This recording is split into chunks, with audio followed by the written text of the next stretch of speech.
Let's go ahead and get right into it. This is an S0R1 Carlotta with an S6 Sanhua and an S2 Verena.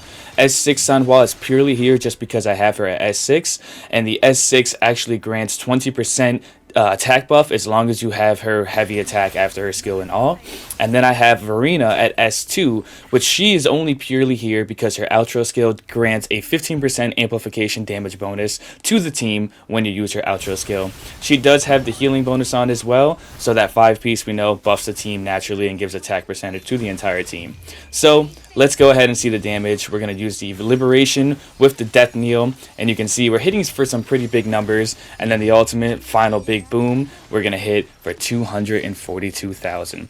Do keep in mind that this is not representative of what she can actually do outside of this domain. This domain was specifically catered to her skill and her entire kit to make sure that she gets the most damage amplification she can to make her numbers a little more inflated than what she actually can do.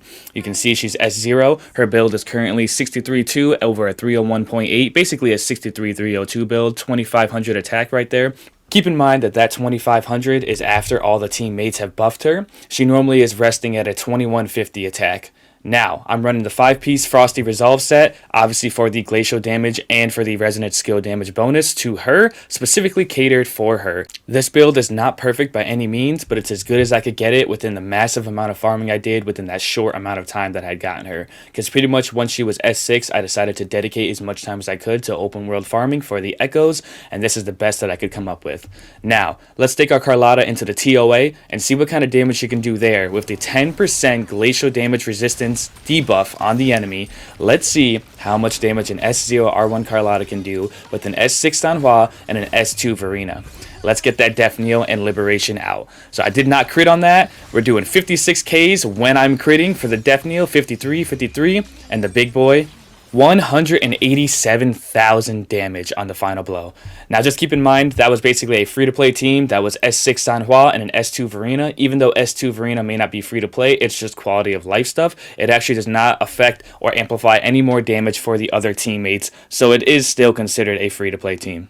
Now for the remainder of the showcase, I'm going to slot in Shorekeeper over Sanhua because I completely had forgotten that I had Shorekeeper. S1 is a minimal DPS upgrade. Basically, it allows you to have faster rotations by giving you Substance, which is her enhanced heavy attack, but the damage per screenshot is going to remain the same. You just get that damage per screenshot faster, which over the course of a long battle means that she has greater DPS. Now, I know some of you may be asking, but what is the difference between Shorekeeper and having Sanhua on the team? Just in case you're a new player and you don't know, let me go over it for you. So basically, she gives you a plus 15% damage amplification on her outro skill.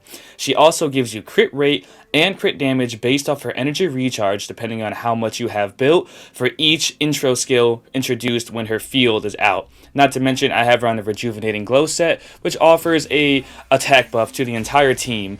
And the best part about it all, that's not even her entire kit. That's just a part of it that's going to help our DPS. She has other elements that are quality of life that just make her such a goated support. She is the best support in the game, and if you don't have her, I highly recommend you start trying to save for her and whenever her next rerun is, because of the fact that no matter which DPS you are currently using as your main, whether it's a 4-star or a 5-star, she is best in slot pretty much all around, and as you can see, the damage is kind of insane.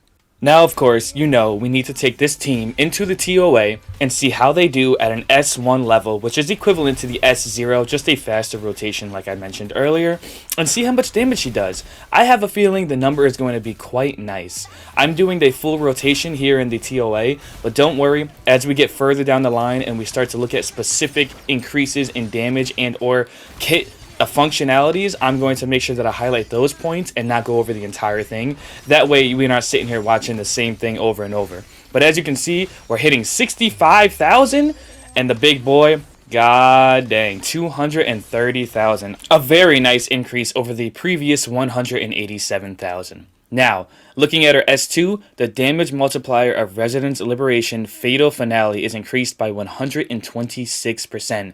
That means S2 is going to be what some of you low spenders should be aiming for, because it's going to more than double her damage on the final blow after her 4 Death Kneels. So you do your ult, your 4 Death Kneels, and then her final blow where she gets a special animation. That damage is going to be more than double. So just like we talked about, you're going to do your ult, You're going to have your 4 death kneels. So that's 2, 3, 4. And then the final one, this is 126% amplified. And you can see we just went from 230,000 to 539,000. An insane increase in damage. Now, moving over to her S3. Basically, what it's saying here is, do the outro skill with Carlotta on field to a separate character for buffs.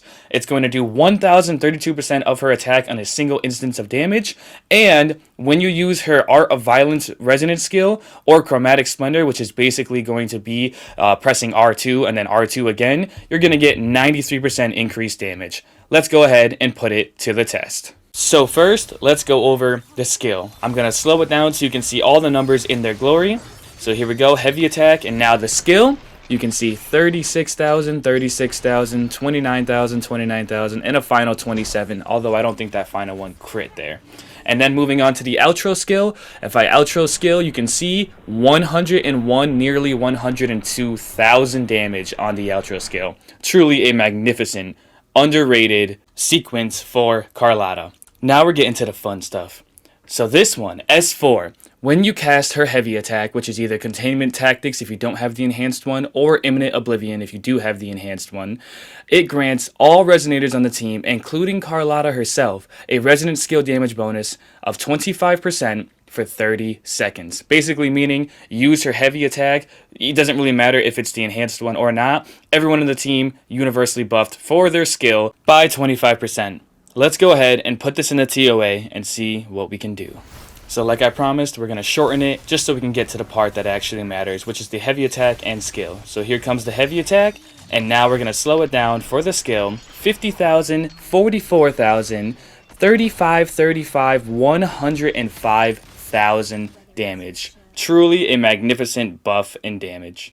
Now we're going to move over to the S5. The damage multiplier of heavy attack Imminent Oblivion is increased by 47%. This one is really straightforward. Basically what they're saying is, when you do the heavy attack, the enhanced version, Imminent Oblivion, you are going to get 47% more damage, which is about half the amount of damage that it does on top of what it usually would.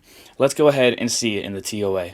So what I'm going to do is I'm going to slow it down for you so you can see the damage. I'm about to get the heavy attack here, and now you're going to see the numbers 16, 16, 16, and then 122,000. A pretty on-point increase considering it was about 80,000 and 10,000s for the previous iteration. And finally, the infamous S6.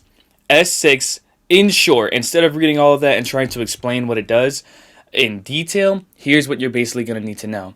You are going to shoot twice the amount of bullets that you were previously when you do your ult and go into Death Kneel mode where you do your 4 attacks. And it's going to have an increase of 186.6% in total damage multiplier. It's absolutely insane. And every time that you hit an enemy with the Death Kneel, which is your Resonance Liberation followed by your 4 Death Kneel attacks, it's going to freeze frame them just like if you were to use your skill. It's a really cool way to make sure that you don't get interrupted and lose DPS and or damage per screenshot. Absolutely insane. This is about to go wild. Let's go ahead and throw it in a TOA because I know you guys are excited for it just like me. Just for the spirit of things, I'm going to let the entire kit run out. So I got my intro skill, into my heavy attack, into my skill, into the plunge damage, into the ult. Here it is, what you've been waiting for. 221, 221, 224, 228, and then the big Koana. 577. Absolutely insane. That damage is diabolical. S6 is actually just completely off the charts. Like, we are talking about a damage increase so substantial, going from 65 to 80,000 to all of a sudden 220 to 230,000 per shot, knowing that there are 4 in total. Oh my god, it's so insane. Oh yeah, I took out that lifer, by the way. He was annoying me and a bane in my existence. Holy crap. And then, guys, after I completed the main story, I did all of Renacita's main quest line. I got 100, Astrite, and I had 231 built up. I've been pulling for Jeje ever since I S6'd R1 Carlotta. And lo and behold, guess who came home? That's right, the one, the only, Jeje. And the reason why this is so substantial, because this character is her best in slot support. Even though Shorekeeper exists, I think She's universally better for everyone over other supports, but JJ was designed specifically for Carlotta. Why is that important? I'm going to show you right now. I was able to build her with the Moonlit Clouds 5-piece set, which actually offers on outro skill an attack buff of 22.5% to the incoming Resonator. Not to mention she buffs glacial damage by 20% and resonant skill damage by 25% for the next incoming Resonator. What? So you guys already know I had to build her as fast as possible because I wanted to get her in the TOA and see what kind of damage we could hit in totality with all buffs. And what you're about to see is the answer to that question. And pretty much everything is amplified. And holy cow, the damage is about to blow your mind. She is absolutely amazing, the damage is insane, and this character is absolutely worth your time and investment. With that being said, I just dropped 666,000 on that guy's head. The magical number of 666 comes and rears its ugly head at the end. Absolutely love it. I mean, it's honestly a storybook ending.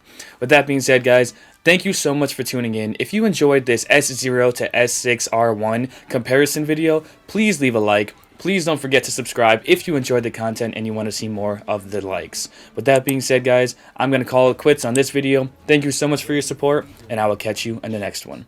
Godman out.